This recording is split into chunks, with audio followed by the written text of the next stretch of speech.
দর্শক, এ বিষয়ে আরো জানাতে আমাদের সঙ্গে যুক্ত হচ্ছেন শুভজিৎ পুততুণ্ড। শুভজিৎ, এই যে বাংলাদেশের ইস্যুতে আমরা দেখছি যে তৃণমূল বিজেপি একে অপরকে দোষারোপ করছেন এবং কোনো তথ্য প্রমাণ ছাড়াই তারা সংসদে বলছেন যে এখানে সংখ্যালঘুদের উপরে নির্যাতন হচ্ছে। এই বিষয়গুলোকে সেখানকার যারা সিভিল সোসাইটির লোকজন আছে তারা কিভাবে দেখছে?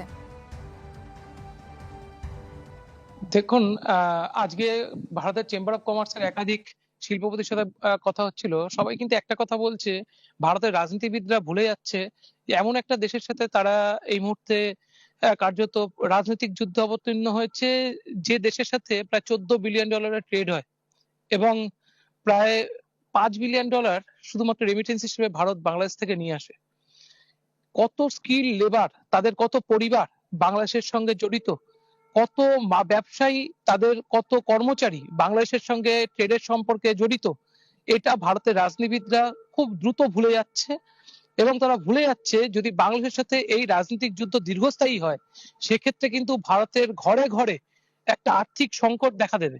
এটা তারা ভুলে যাচ্ছে। পশ্চিমবঙ্গ, আসাম, মেঘালয়, ত্রিপুরার মতো রাজ্যগুলো, এই রাজ্যগুলো সরাসরি বাংলাদেশের সাথে ব্যাপকভাবে পর্যটন এবং ব্যবসায়িক সম্পর্কে লিপ্ত। ব্যবসায়ীরা আশঙ্কিত, তারা বলছে যদি আজকে ত্রিপুরা বয়কট করেছে, ত্রিপুরার ক্ষেত্রে কোনো সমস্যা নেই, কারণ ত্রিপুরা একটা ছোট রাজ্য, সেখানে পর্যটকদের আনাগোনা কম। যেসব এখন হাসপাতাল বা যেসব পশ্চিমবঙ্গের যেসব জায়গায় যেসব জেলা শহরগুলো এখনো বয়কটের ডাক দিচ্ছে, এইসব এলাকা বাংলাদেশের সাথে সেই রকম ট্রেড রিলেশন খুব বড় নয়। ফলে তারা তাদের ক্ষেত্রে এই মুহূর্তে যে বয়কট যে খেলা, তার যে এই মুহূর্তে গরম উনুন, সেখানে তারা সবাই হাত সেঁকতে নেমেছে, কারণ তারা সেরকম ভাবে ব্যবসায়িক ভাবে বেনিফিট নয়।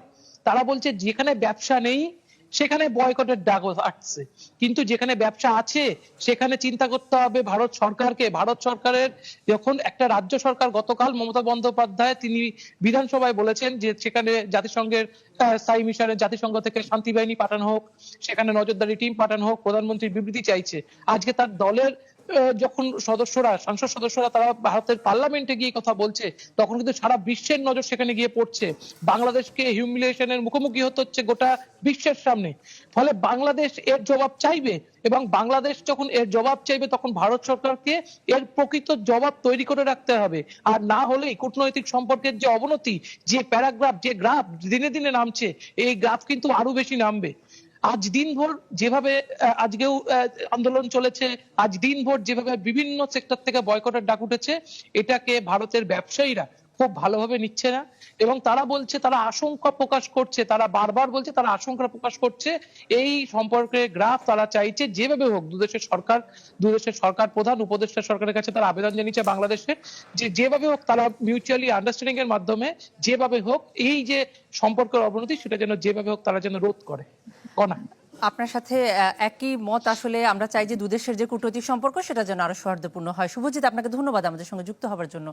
দর্শক, শুভজিৎ পুততুণ্ড আমাদের সঙ্গে যুক্ত হয়েছেন কলকাতা থেকে।